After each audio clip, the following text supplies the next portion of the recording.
Membangun rumah adalah investasi yang mahal, makanya dengan perencanaan yang matang itu bisa membuat prosesnya lebih lancar dan berjalan dengan baik. Jadi kalau perencanaan lebih matang, lebih lengkap, maka kemungkinan untuk over budget makin kecil. Pada akhirnya budget yang lebih besar itu bisa dikontrol dari awal itu sampai akhir. Jadi mendingan tadi di awal daripada di akhir-akhir nanti jual Bengkak. mobil, jual apa kan repot Sebentar, juga. pengalaman pribadi.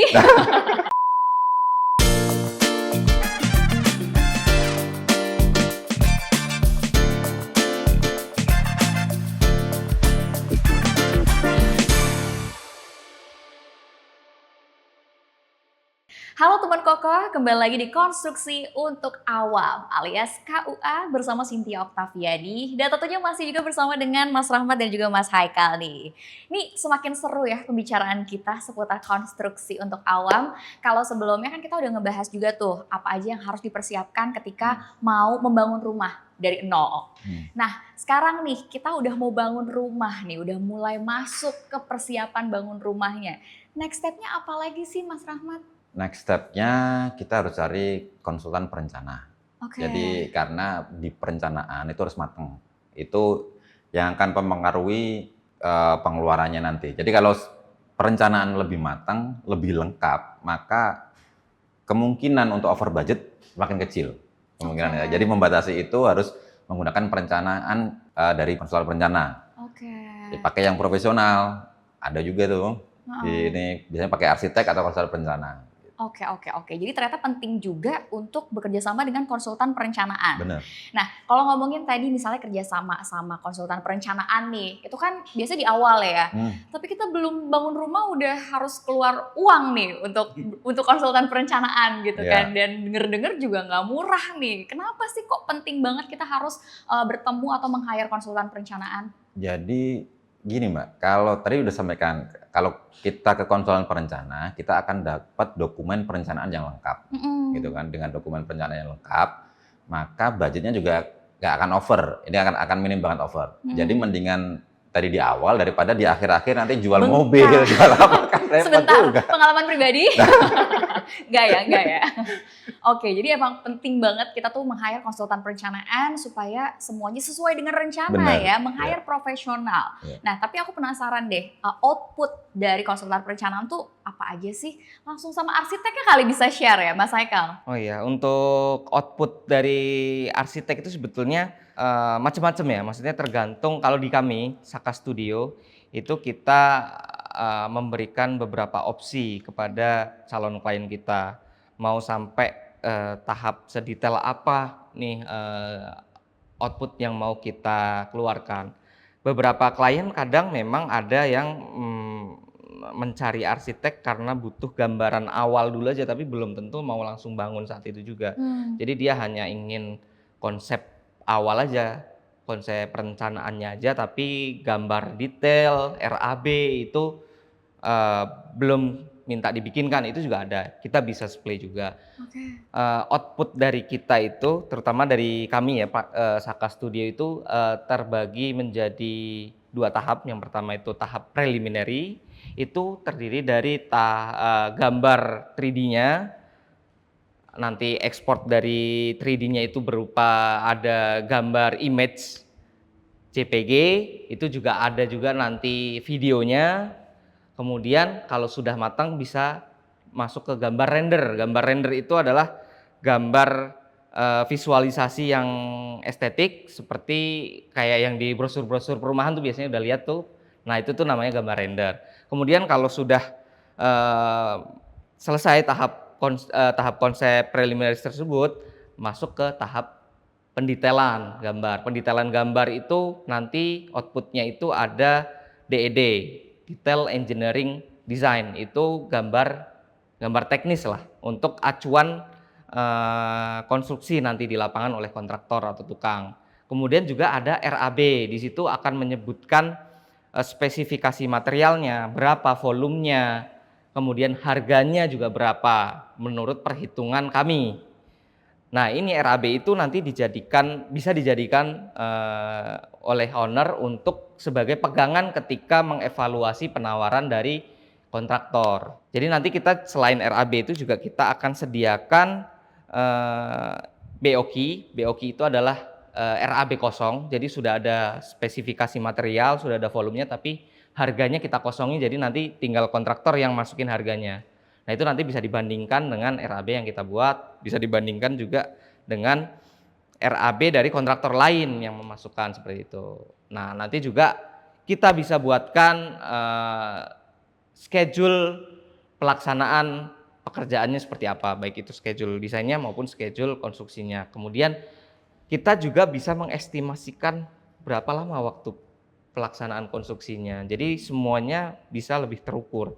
Karena membangun rumah itu bukan investasi yang murah ya sebetulnya. Of course. Ya, membangun rumah adalah investasi yang mahal, makanya dengan perencanaan yang matang itu bisa membuat prosesnya lebih lancar dan berjalan dengan baik seperti itu. Oke, jadi keluar dana di awal itu justru akan membantu kita Betul. ya para pemilik rumah. Dan ini sih Mbak sebetulnya, jangan anggap bahwa biaya untuk arsitek itu adalah biaya yang terpisah dari biaya pembangunan rumah. Tapi Betul. anggap itu adalah satu paket dari proses membangun rumah. Karena dengan adanya arsitek di situ, dia bisa membantu mengontrol budget secara keseluruhan. Ibaratnya di awal mungkin akan keluar budget yang lebih gitu sedikit, tapi pada akhirnya budget yang lebih besar itu bisa dikontrol dari awal itu sampai akhir. Oke, jadi tuh ada preventifnya juga Betul, nih betul, supaya betul. nggak ada tuh dana-dana yang tidak diharapkan keluar di tengah atau di akhir. Dan sebenarnya juga ini penting karena kan arsitek itu adalah seorang yang memang ekspertis di bidangnya ya. Jangan sampai kita bangun rumah tapi nggak kokoh gitu kan, nggak aman buat kita semua, nggak akan jadi tempat tinggal yang nyaman. Nah, kalau tadi kan udah disampaikan tuh ada beberapa output nih dari arsitek ya, Mas Haikal udah share. Aku mau nanya sama Mas Rahmat deh, kalau minimumnya banget nih Mas, ya standar minimumnya banget dari output konsultan perencanaan yang dibutuhkan kalau kita mau bangun rumah tuh apa Mas? Standar banget, yang pertama gambar kerja, yang kedua adalah spesifikasi materialnya. Karena biasanya di RAB, di BOQ tadi udah muncul tuh. Misalnya dia muncul speknya lah, speknya bisa menentukan dengan mereknya atau standar kualitasnya gitu. Pasti di situ ada lengkap keterangannya. Jadi itu yang diperlukan oleh kontraktor, minimalnya harus gitu. Karena kalau nggak ada informasi tersebut, ini memperbesar peluang untuk konflik gitu. Iya, benar-benar. Dan kontraktor atau tukangnya juga pusing ya kalau belum ada perencanaan yang jelas gitu ya di RAB, di BOQ-nya. Semua harus sudah direncanakan dengan baik. Oke, nah pertanyaan berikutnya nih, kalau aku kan udah kenal Mas Haikal ya, jadi kalau aku mau bangun rumah aku tinggal kontak Mas Haikal ya. Tapi kalau yang nggak tahu gitu ya, mesti ketemu konsultan perencanaan tuh di mana? Caranya gimana sih Mas Rahmat? Cara carinya konsultan perencana. Nah, dari Tiga Roda ini juga punya platform yang tadi kemarin disebut juga masterrumah.id. Jadi di situ para perencana juga memiliki merchant, jadi punya akun di situ. Bisa dilihat tuh portofolionya. Jadi portofolionya masing-masing perencanaan seperti apa bisa milih. Dan mungkin portofolio bisa sama, tapi mungkin akan yang membedakan adalah pelayanan. Betul. Jadi mungkin setiap tahun portofolio yang hampir mirip, tapi mungkin pelayanannya akan beda. Karena apa? Perlu juga dipilih yang pelayanan bagus, itu komunikasinya bagus. Karena apa? Karena si perencana ini sebenarnya satu tim dengan owner. Jadi kalau dibilang satu tim, jadi dia menjadi tim yang kuat, harus tim solid, harus yang memberikan pelayanan yang bagus. Karena kalau pelayanan udah nggak bagus, maka nggak bisa jadi satu tim yang solid. Mulai dari perencanaan itu nggak bisa bagus. Oke, aku pikir ya masterrumah.id tuh kemarin udah dibilangin bisa upload rumah kita ya, udah jadi sosial media. Terus juga kemarin diinfoin bisa ngebantu kita untuk set budget kalau mau bikin rumah. Ini juga bisa cari ini arsitek. Luar biasa ya semuanya ada di sana gitu. Jadi sangat membantu teman kokoh nih kalau mau bangun rumah, mau renov rumah, cari arsitek, bisa langsung aja cek masterrumah.id. Oke, misalnya kita udah dapet nih RAB-nya, gambarnya udah ada. Pertanyaan berikutnya, gimana cara membaca dan menginterpretasikan gitu? Karena kadang tuh suka bingung gitu. Aduh ini maksudnya apa ya? Aduh material ini buat apa ya gitu. Mas Rahmat, kira-kira gimana caranya biar kita nih para awam bisa mengerti gitu dokumen-dokumen itu? Ya, makanya itu pentingnya menambahkan ilmu konstruksi dasar kita belajar aja di channel ini kan, konstruksi untuk awam. Jadi nanti ketika dari perencana itu menjelaskan spesifikasinya gitu kan, sudah ada ilmunya juga untuk jangan sampai yang dijelasin itu nggak nyambung nih kan. Bener. Misalnya ada di situ tertulis beton mutu K250. Kalau belum belajar konstruksi nggak tahu nih K250 ini apa, gitu kan maksudnya apa kan gitu-gitu. Itu jadi pentingnya itu, dan pentingnya juga belajar ilmu konstruksi ini di channel ini. Nanti dokumen dari perencanaan itu bisa dijadikan untuk pengawasan. Jadi selama proses pembangunan, tadi sudah ada time schedule-nya, sudah ada spesifikasinya, itu dijadikan dokumen untuk pengawasan proses pembangunan. Oke, jadi ternyata tuh dokumen ini penting banget ya Mas ya, Penting untuk banget. bisa kita mengawasi juga. Ingat ya, sebagai homeowner kita nggak boleh menyerahkan gitu aja ke tukang atau ke mandor gitu ya. Kita harus betul-betul ada pengawasan juga. Dan itu tadi, kalau teman-teman Koko ngerasa masih bingung nih ilmunya seputar konstruksi, masih belum mumpuni, terus nontonin video-video dari KUA, Konstruksi untuk Awam, karena kita akan sharing banyak banget ilmu seputar konstruksi. Nah, pertanyaan berikutnya nih buat Mas Haikal. Kira-kira level rumah atau bangunan seperti apa sih yang memang membutuhkan konsultan perencanaan? Nah, ya sebetulnya seperti yang saya sampaikan tadi, karena ini adalah sebuah investasi yang mahal, makanya butuh perencanaan yang matang sebelum eksekusi. Jadi level bangunan yang harus menggunakan perencanaan ini ya dimulai dari bangunan dengan level yang sensitif budget sampai bangunan dengan yang sensitif kualitas pun dua-duanya membutuhkan perencanaan yang matang. Sensitif budget butuh perencanaan yang matang karena dengan perencanaan yang sudah matang dia tahu ada gambarannya budget yang harus dia keluarkan itu seberapa besar untuk membangun rumah ini dan apa yang dia dapatkan dengan budget yang dia keluarkan itu nantinya. Jadi udah jelas gambarannya.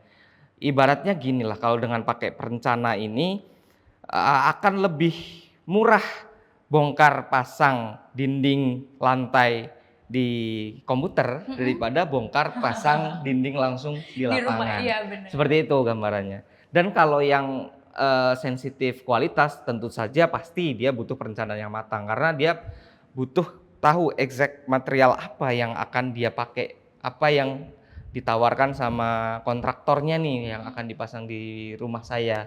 Itu kan mempengaruhi banget dengan kualitas. Kalau dia nggak tahu apa yang mau dipasang gitu, dia asal sekian jadi tanpa ada perencanaan yang matang, begitu jadi ternyata dia kecewa. Ya itu kan sayang banget ya, udah keluar uang yang tidak sedikit, pada akhirnya dia tidak puas dengan hasilnya seperti itu. Oke, jadi emang ternyata penting banget ya untuk Penting. bisa bekerja sama dengan konsultan perencanaan. Cuman ya memang kalau kita ngelihat tuh kayaknya emang awareness-nya aja yang kurang kayaknya Mas Rahmat ya. Iya, orang awam itu rata-rata nggak aware lah kalau perencanaan yang baik, yang matang dari perencana itu sangat penting gitu kan. Jadi mereka masih mementingkan budget akhirnya padahal perencanaan itu satu bagian satu gitu. kesatuan gitu loh. Ini kesatuan bukan additional yang cost betul, ya, tapi adalah satu kesatuan ketika kita bangun rumah dan justru bisa menjadi penyelamat supaya nggak keluar lagi dana-dana yang tidak diinginkan. Aduh, banyak banget ilmu hari ini yang aku dapetin dari Mas Rahmat dan juga tentunya dari Mas Haikal. Thank you so much for sharing once again. Dan pastinya semoga apa yang sudah disampaikan untuk teman-teman kokoh di sini bisa memberikan manfaat yang luar biasa. Jadi kalau udah mau bikin rumah, udah tahu harus kemana, dan jangan lupa konsultasikan ke konsultan perencanaan. Karena kenapa? Karena biaya yang kita keluarkan untuk konsultan perencanaan itu merupakan salah satu bagian dari budget pembuatan rumah yang pada akhirnya akan membantu teman kokoh untuk memastikan tidak over budget ke depannya dan juga bisa mendapatkan rumah yang idaman. Nggak terasa ya, kita tadi udah ngobrol-ngobrol sama Mas Rahmat dan juga Mas Haikal. Jadi nanti kita akan ketemu lagi di episode berikutnya, masih di KUA, Konstruksi untuk Awam. Buat teman kokoh yang belum follow sosial media Instagram ataupun TikTok dari Semen Tiga Roda, jangan lupa untuk follow dan ikutin kuisnya spesial untuk teman-teman yang udah nonton KUA. Dan jangan lupa untuk like, subscribe juga YouTube channel Semen Tiga Roda. Dan kita akan ketemu lagi di segmen-segmen berikutnya. Sampai ketemu lagi di KUA. Konstruksi untuk Awam.